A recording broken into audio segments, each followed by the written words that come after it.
As more and more begin to know, the status quo has got to go. They're bound to say yes to a man named Dr. No, a man who makes the establishment panic. Grassroots are growing way too wild, too organic.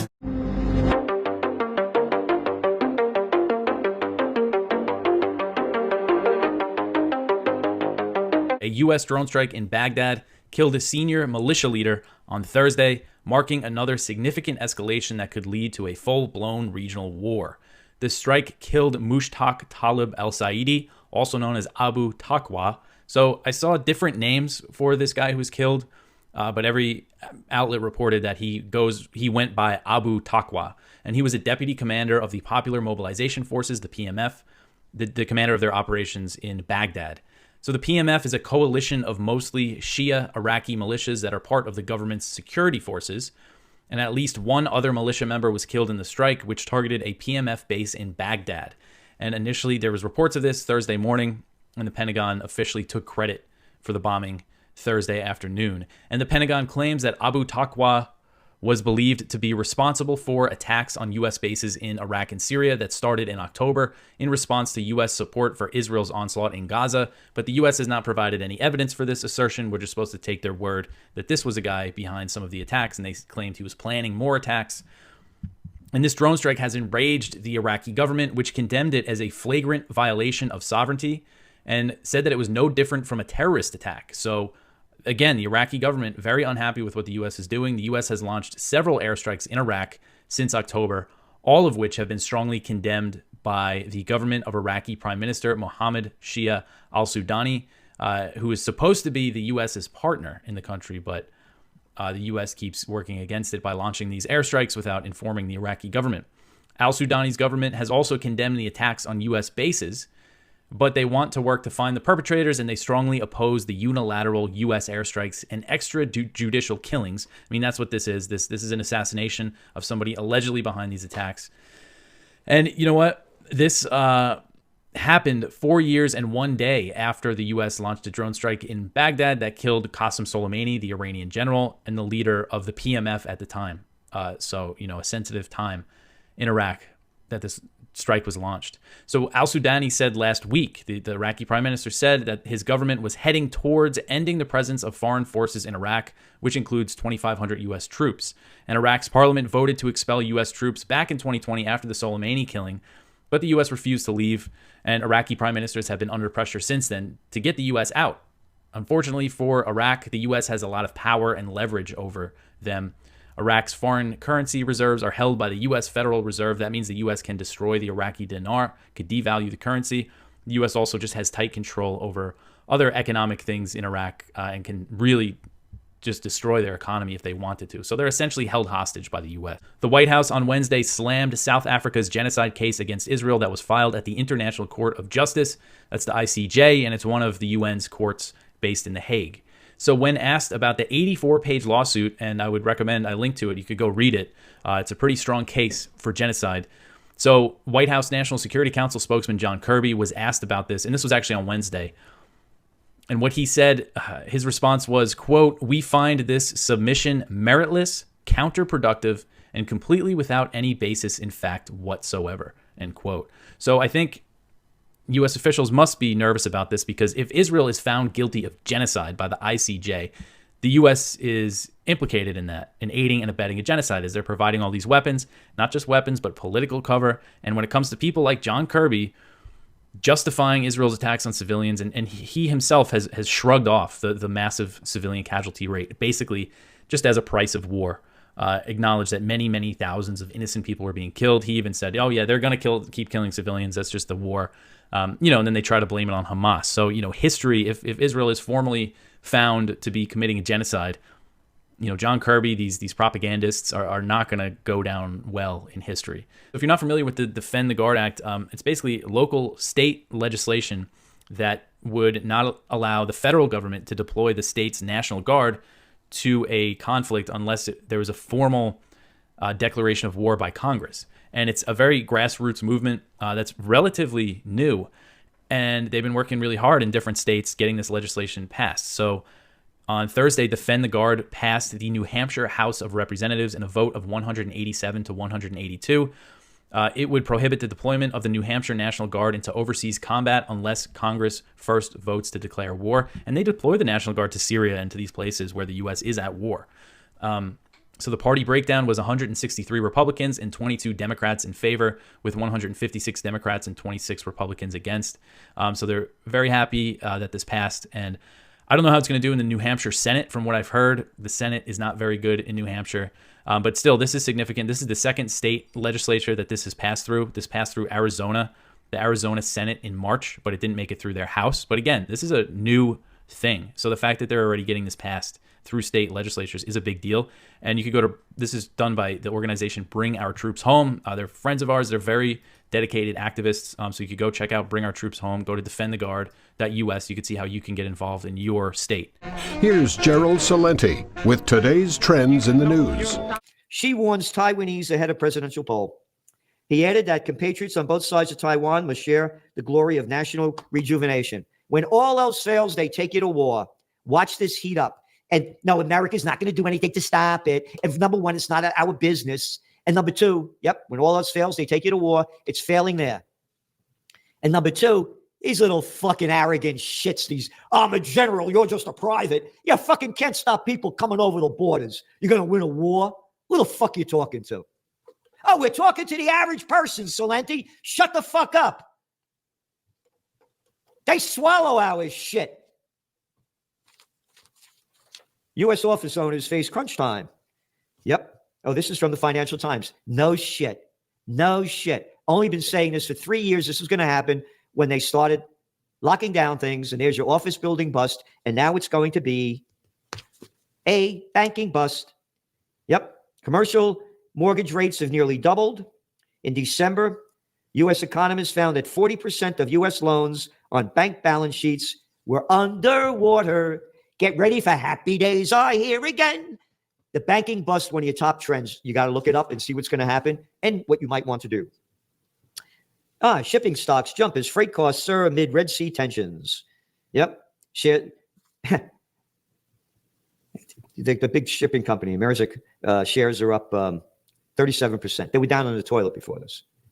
You're looking at the freight costs between Asia and Northern Europe soared 173% since mid-December when this thing started ramping up, the Israel war.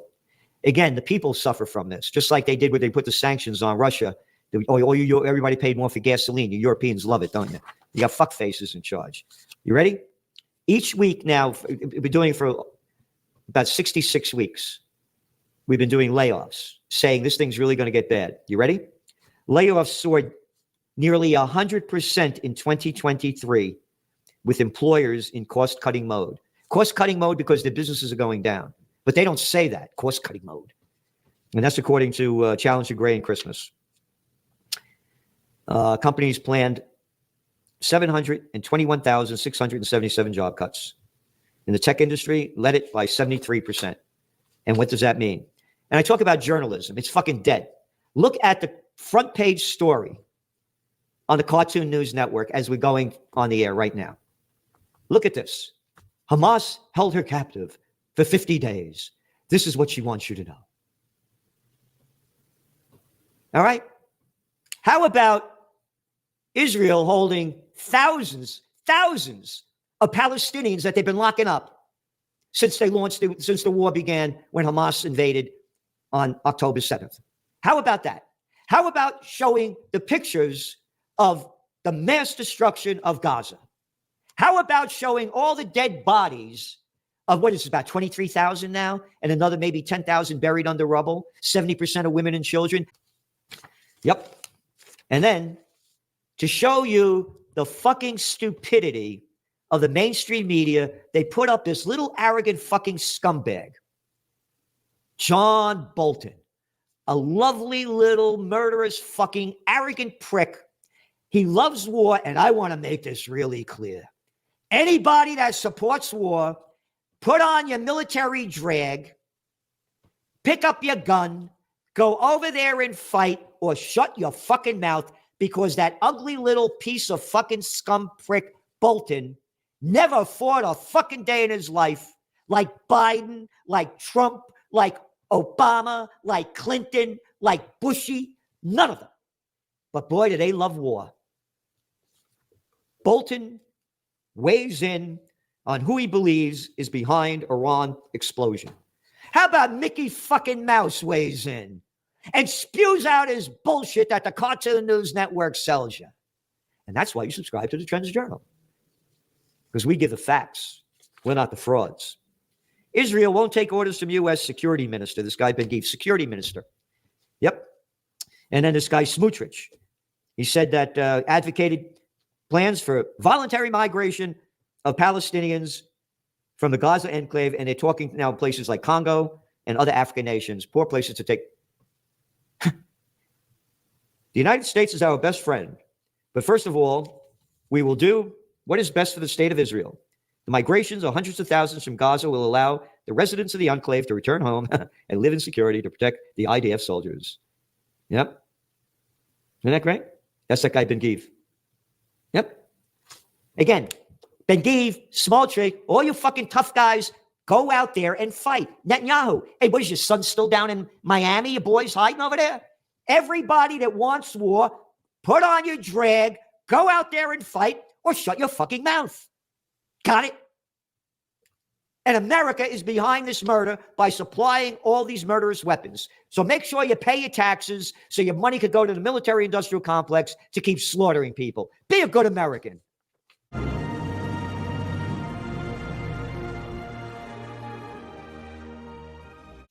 Libertarian by default. Dear Judge, what do you think is the root of the deep-seated Russia-phobia that goes far beyond simple difference in opinion in U.S. and Europe? Happy New Year and thank you.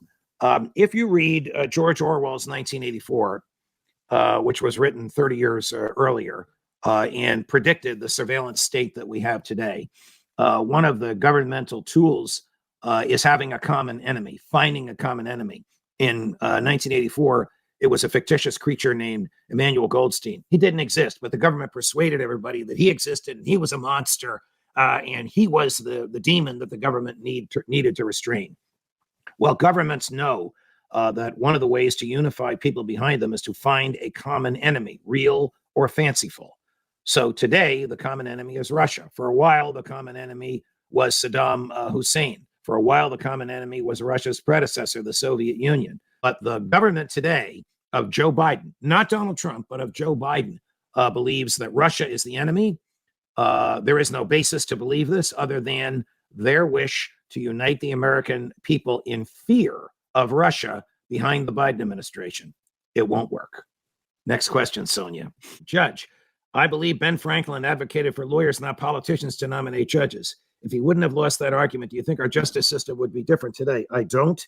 I mean, effectively, lawyers do the scrutiny as well. What you don't know is even though the president nominates federal judges, and even though in 13 states, governors nominate federal judges, and in the other 37 states, politicians nominate judicial candidates, all of them go through some scrutiny by lawyers. All of them go through scrutiny. In the case of federal judges, by the American Bar Association.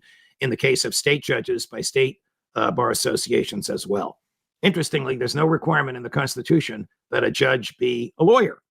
But every president has honored the wishes of every modern president of the American Bar Association that only lawyers be nominated. Great, interesting historical question.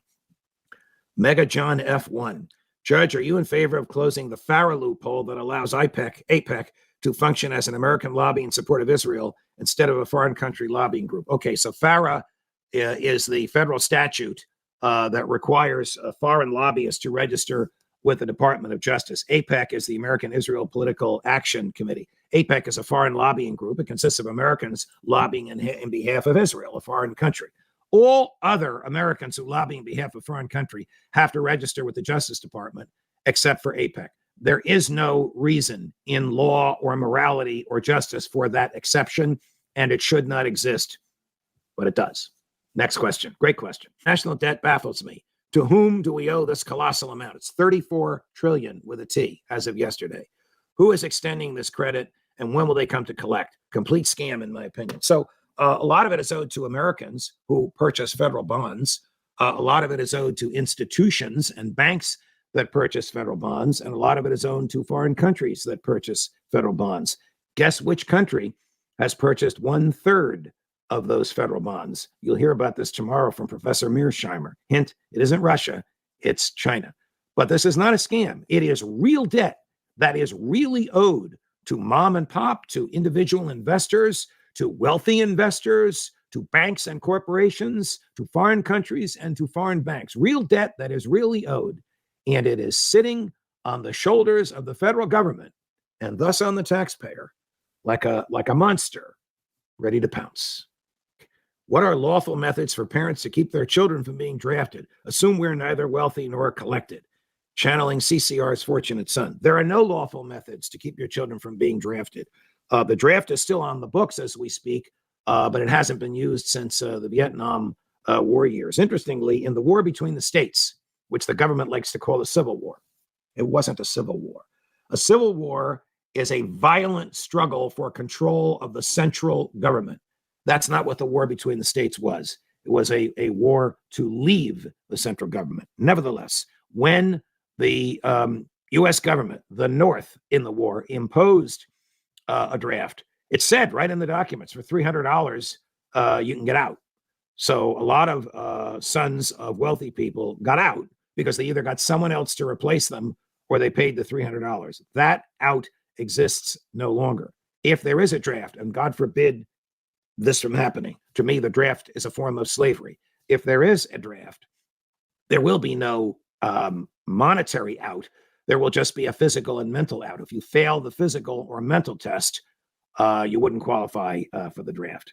Your daily dose of liberty education starts here. The Tom Woods Show. I was very taken aback by an example you give early on in the book, that you talked about the attack on the Pulse nightclub in Orlando in 2016. And you talked about the motives of the person who did it, who did not actually realize that it was a gay nightclub. He didn't realize that. But of course, it was immediately portrayed as, well, this is an attack on homosexuals and all that. Can you tell the actual story? Because to me, this story, and then how the U.S. government spun it, says an awful lot about the nature, at least of the U.S. regime. Here is how Barack Obama summarized the events. He said, "This was an attack on the LGBT community. Americans were targeted because we're a country that has learned to welcome everyone, no matter who you are or who you love. And hatred towards people because of sexual orientation, regardless of where it comes from, is a betrayal of what's best in us." So that was the sitting president, who has access to the director of national intelligence, the FBI, the CIA. This was his takeaway, that the lesson we learn from this massacre is don't hate homosexuals, nor should we be fearful of homosexuals. Well, the goal of terrorism is not to conceal your motives. The goal of terrorism is to bring attention to something that otherwise you thought wasn't getting attention, because it's sort of like a shortcut to fame for a number of people. So he calls 911 while he's holding the survivors hostage and explicitly says, you have to tell America to stop bombing Syria and Iraq. They're killing a lot of innocent people. What am I to do here when my people are getting killed over there? You need to stop the U.S. airstrikes. You have to tell the U.S. government to stop bombing. They are killing too many children. They are killing too many women. I feel the pain of people getting killed in Syria and Iraq. They need to stop bombing Syria and Iraq. So this actually is something that was happening in 2016. People might not have really known that Syria was on the hit list. According to the Council on Foreign Relations, the U.S. government dropped 24,287 bombs on Iraq and Syria that year in 2016 alone. So here we have an explicit example of violence being perpetrated in response to the federal government initiating violence against other people. And The Intercept actually did some research on this, and it turns out that 90% of those killed in these drone striking operations under Barack Obama were people who were not the intended target. Also, to qualify to be an intended target, they usually say any military age male. So that's any male 16 years or older. So instead of saying this is a genuine divide that we have in the world, people who achieve their ends violently and people who achieve their ends peacefully, they made it about sexual orientation or who you're attracted to, just completely blowing it. This is the guy who ran on closing Guantanamo Bay, getting out of these wars that evil George Bush started so he can carry on his father's evil legacy and only caring about the military-industrial interests. They gave this progressive guy the platform to really, stand up for the people, and this is exactly what happened. But coming across this, it was just shocking that this evidence was right here. There was a primary source, but it never occurred to me. I found one clip of a woman who was inside the club, and this was local news in Florida where she had said, yeah, he kept saying that America's bombing his country, and he was really upset about that. And then, the SWAT team came in and killed him. And other than that, We didn't get the truth from anyone on this. So this is the classic progressive false divide when there really is a true divide to be had. Yeah, so that to me speaks volumes, because it's typical of the regime that it does something that then leads to negative consequences. But rather than ever come clean about this, it always finds some fall guy. It always finds some, distract you with something else. So instead of saying, well, look, we really need to have this overseas empire, but you all have to understand that it is going to come with the occasional cost. I mean, some people are going to get angry about it. They're going to do crazy things. They're never going to have that conversation with us. Instead, it was, oh my goodness, look, he didn't like homosexuals. Like what? So that diverts attention from the issue at hand. But it's not just there. Obviously, we continue to see with rising prices, people saying that has nothing to do with us, with the government or the central bank. That's greedy companies. In 2008, it was predatory lenders. It's always somebody, isn't it? It's always somebody. It's always somebody unpopular. It's always somebody the public views as wicked. They're responsible for this. We were merely innocent bystanders. Oh, and by the way, that institution that monopolizes the creation of legal tender money had absolutely nothing to do with an economic downturn. That's it. And if those types of explanations satisfy you, then you're probably not going to be prompted to look into libertarianism.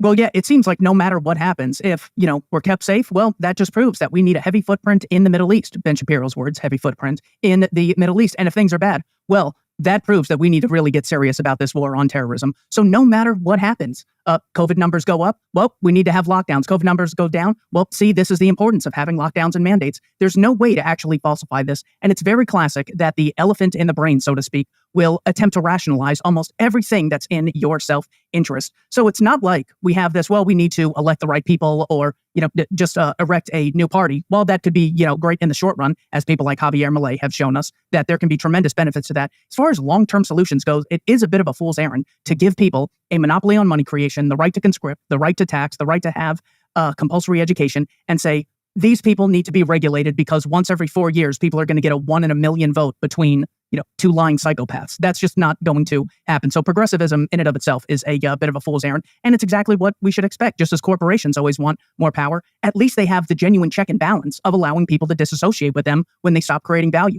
Politicians face no such check and balance in society. So that's why progressivism was just so vitally important that I stopped having that as part of my life.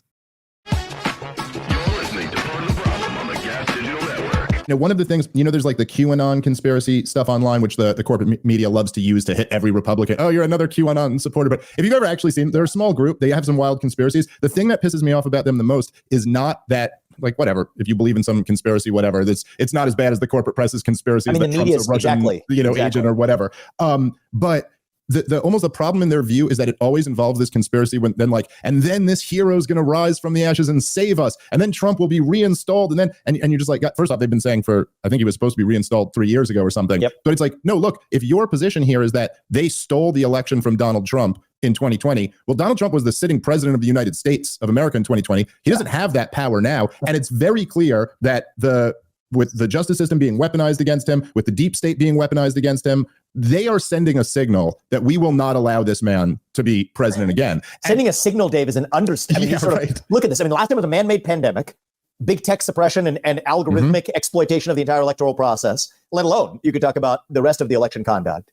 If you think that was last time around, this time they start with the protests, then they start with the civil suits, then they start with the state level prosecution in New York, then they start with multiple federal prosecutions, one federal prosecution, then multiple federal prosecutions. Now without legal process at all, just removing them from ballots. And that's just 2023.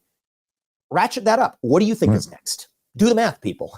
The system has made, they're not sending a signal. They have made crystal clear, blaring sirens in your face. And so I guess the thought experiment I'd ask people to do, Dave, is maybe this might be a little bit clearer for some people, I don't know, is just for a second, something that I do is, so I do this, run my businesses and we're going and embarking on something.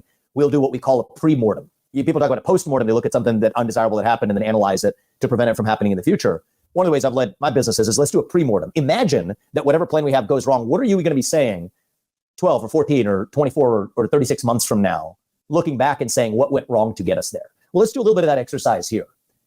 Fast forward just to January of 2025, okay? When the next president are being inaugurated or after the election and before the inauguration. Do you think you're going to look back and say if Trump was eliminated from contention in some way? Do you think you're going to say, oh, that was a shock? What was I thinking? I fell for that.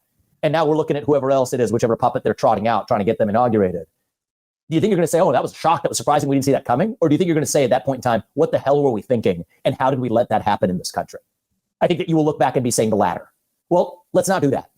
Let's opt for a path that allows us to take our America First movement to the next level. And in some of the ways, you look at the differences between Donald Trump and myself, I respect the hell out of Trump's contributions to this country. I want to take them further in many of the cases. I believe that we do need a national identity that we're missing in this country. I do believe that we should shut down 75% of federal bureaucrats, send them packing home. I do believe we need to shut down agencies. I want to reform the FBI or the Department of Education. I want to shut them down, return the money to the people of this country. So I want to go further in many cases than Donald Trump did. Begin with where he left off. Give him credit for what he did. He deserves it for this country. But take that agenda to the next level. But first of all, we have to open our eyes to the traps they've actually laid for us in the year that this election is going to be decided, to say, you don't want to be looking back a year from now and saying, how did I actually fall into that trap? And yet, that's where I see a majority of the Republican electorate actually is. Believing on one hand that there's, I think correctly, a plot to effectively stave off the outcome that many Americans want, which is Donald Trump to be the next president, yet acknowledging that somehow the system isn't going to succeed in doing that, when many people acknowledge that's exactly what the system did in 2020. You got to actually use logic to skate to where the puck is going. The other side is always one step ahead. I feel like our side is always a half step behind. Let's actually step it up, understand where this plot leads, and then do the right thing for the country starting now. Yeah, there was this there was this interview that Trump had with Maria Berteramo. This is several months back, but I thought it was a really interesting one of Donald Trump's most interesting interviews. I'm not sure if you saw this, but so she basically said to him at one point, she was like, "Well, look, you said you were going to drain the swamp, and we got to admit the swamp isn't drained, right? There's still a swamp in Washington, D.C." And he kind of had a moment of humility, which is rare for Donald Trump. And he was kind of like, well, look, I'd only been to Washington, D.C. a handful of times before I got in there. I kind of didn't know what I was dealing with. And one of the things, and maybe this falls into the 10%, like where you were saying the 90% that you agree with Donald Trump on. But I think one of the things that really, my favorite thing about your campaign is kind of the comment you just alluded to there when you talk about cutting 75% of bureaucrats, these kind of like drastic cuts in the managerial state in government spending. And I think obviously I'm a little biased here because I'm a hardcore libertarian, but I do think that one of the elements that was always missing from the America First movement was tying like this concept of drain the swamp. So like, well, what would that actually look like? What would you actually need to do to drain the swamp? And I know that Nikki Haley will on occasion say, I'm for small government, the way every Republican ever has said. But there's a difference between just every Republican ever who says, I'm for small government, and then always increases the size and scope of government. And actually doesn't understand it. Right. And actually saying, no, listen, this is what it is. We're spending $6+ trillion a year. This is a giant honeypot where money is extracted from the American people and going to politically connected people. That's the corruption. That's the swamp. If you want to drain the swamp, there's no way to do that without drastic cuts in government spending, drastic cuts in government bureaucracy. And I will say, Donald Trump, I think, never made that connection. I never really heard. Just the other day, what did you say something about the FBI getting a new beautiful building? You're like, man, you're going to build them a building. These are the people who framed you for treason. There's one answer for the FBI. Shut it down.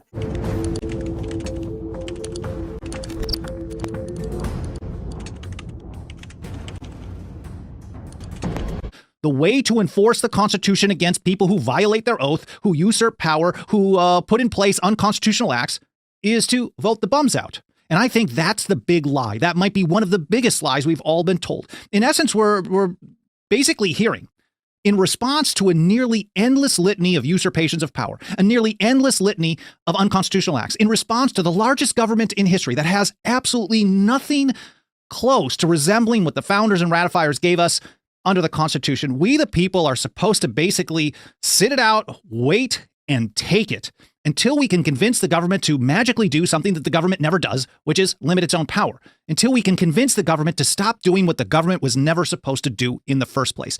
Now, setting aside what we're supposed to be doing instead for a few minutes, I want to first point out the absurdity of this strategy, and Lysander Spooner is the best way to do that. And here he is in his Defense for Fugitive Slaves of 1850, a great essay.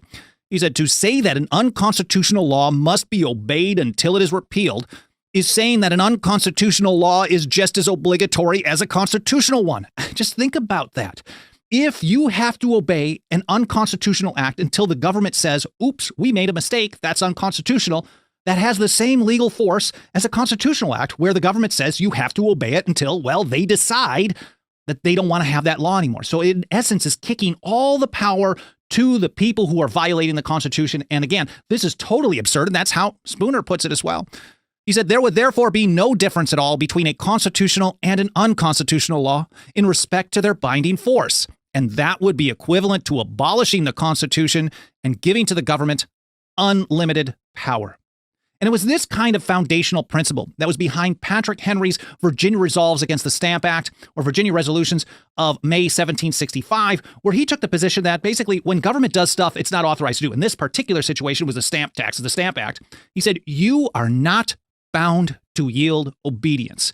And this was a big part of the radical change in the viewpoints of the people, the real American Revolution, 1760 through 1775. Before the shot heard round the world, this radical change in the viewpoints of the people was that, well, government has limits. And when government goes beyond those limits, that's a usurpation of power. It's void, and no one is bound to yield obedience. We'll go back to Spooner, where he basically ties these principles of noncompliance and resistance to the oath of office as basically enforcing the oath of office in essence. And here's how he put it. But for this right on the part of the people to resist usurpation on the part of the government, the individuals constituting the government would really be, in the view of the Constitution itself, absolute rulers and the people absolute slaves. TLDR, if you're relying on government to say that the government screwed up and the government's going to stop doing what the government shouldn't have been doing, then they have unlimited power. But if the people resist usurpations of power, that's what keeps them in check, according to Spooner. He goes into some more detail in this paper, which you really should read in full. Here's a little more, though. The oaths required of the rulers to adhere to the Constitution would be but empty wind as a protection to the people against tyranny. Now, mind you, words on paper don't enforce themselves. Spooner even referred to the Constitution as a parchment barrier. So did James Madison during the ratification debates in the Federalist Papers. Words on paper don't stop tyrants. But it's an important point here. He goes further. He said, if the Constitution, at the same time that it required these oaths, committed the absurdity of protecting the rulers when they were acting contrary to the Constitution. So this is, again, Spooner calling it absurd and giving government unlimited power. We can go back to the ratification time and see similar things about the oath of office, which I think is very important to point out, because if we're talking about what to do about people who are stealing power, that's a usurpation of power, they are violating their oath. So do you still give them your support just because someone else might be worse by violating their oath? I mean, it's either a violation or not. That to me is all an F. They all get an F. Anyways, McLean, we're going to explain a little more detail on that from St. George Tucker in just a moment. Archibald McLean in the North Carolina Ratifying Convention put it this way. No officer will be bound by his oath to support any act that would violate the principles of the Constitution. Governor Morris went even further, saying none of them should get our support. He said, if their duty, their honor, and their oaths will not bind them, let us not put into their hands our liberty and all our other great interests. And as I just mentioned, St. George Tucker explained what it means to be an oath breaker. And it's kind of a long passage, but it's important stuff. He said, acts of Congress to be binding must be made pursuant to the Constitution. Otherwise, they are not laws, but a mere nullity, or what is worse, acts of usurpation.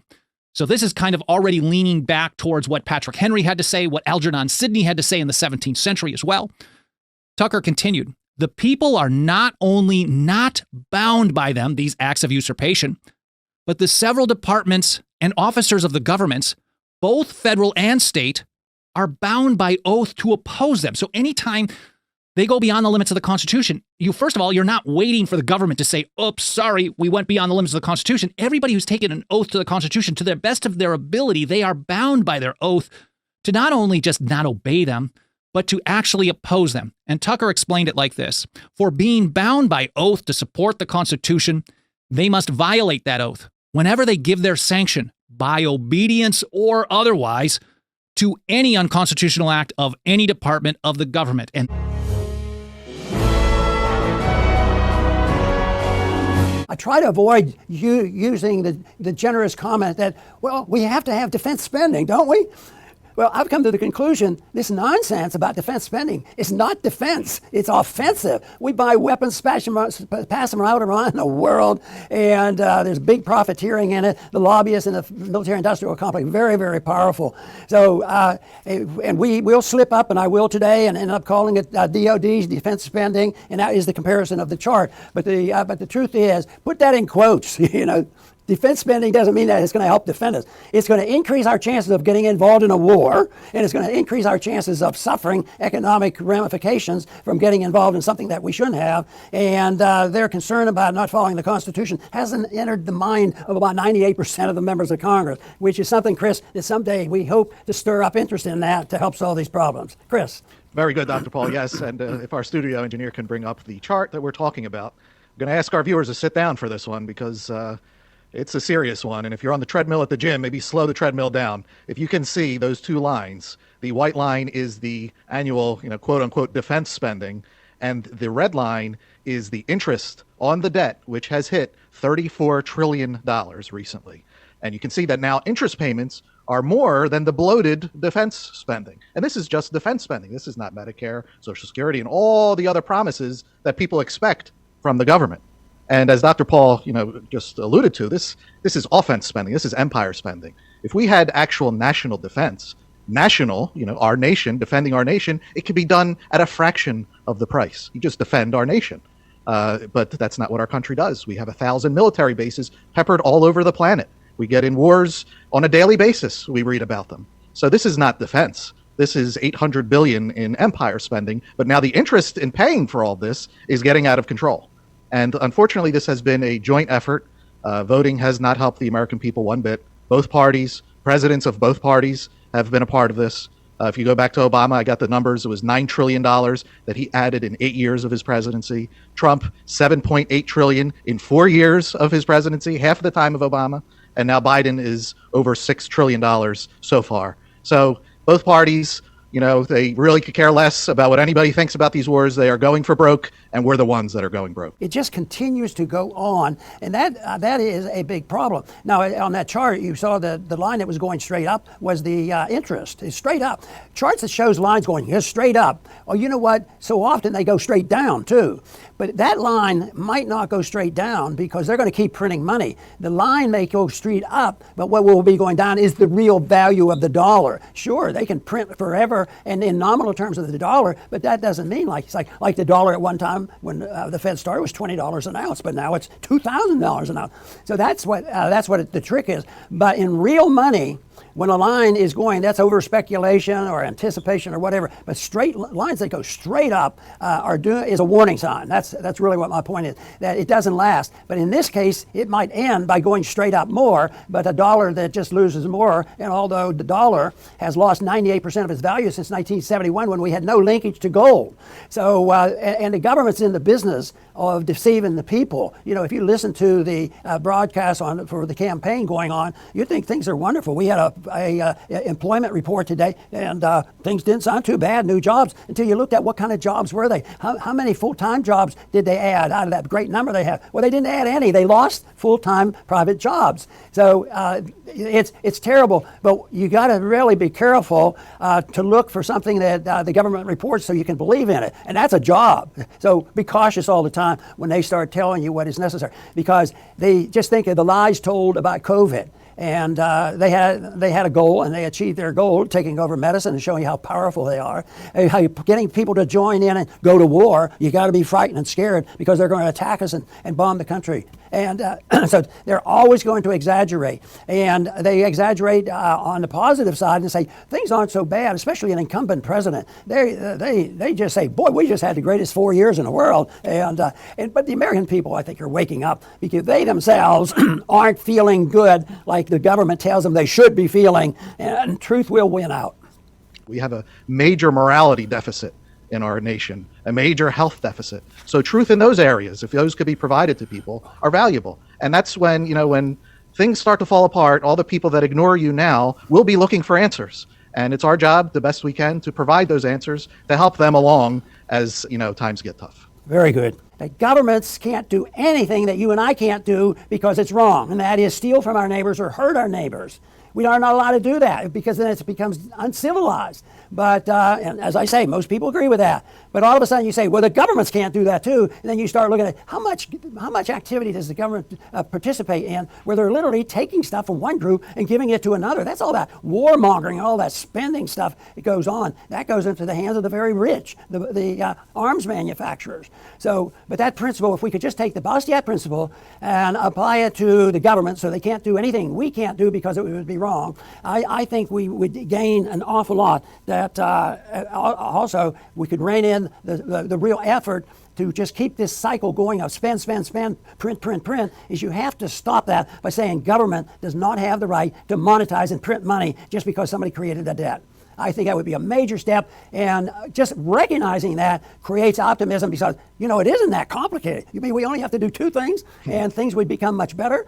Not in a day or two, but it would be better because the direction we're going in now, we're on the verge of things getting much, much worse, and that's what we're trying to prevent. Liberty is far superior to any of this authoritarianism that we're seeing today. I want to thank everybody for tuning in today to the Liberty Report. Please come back soon.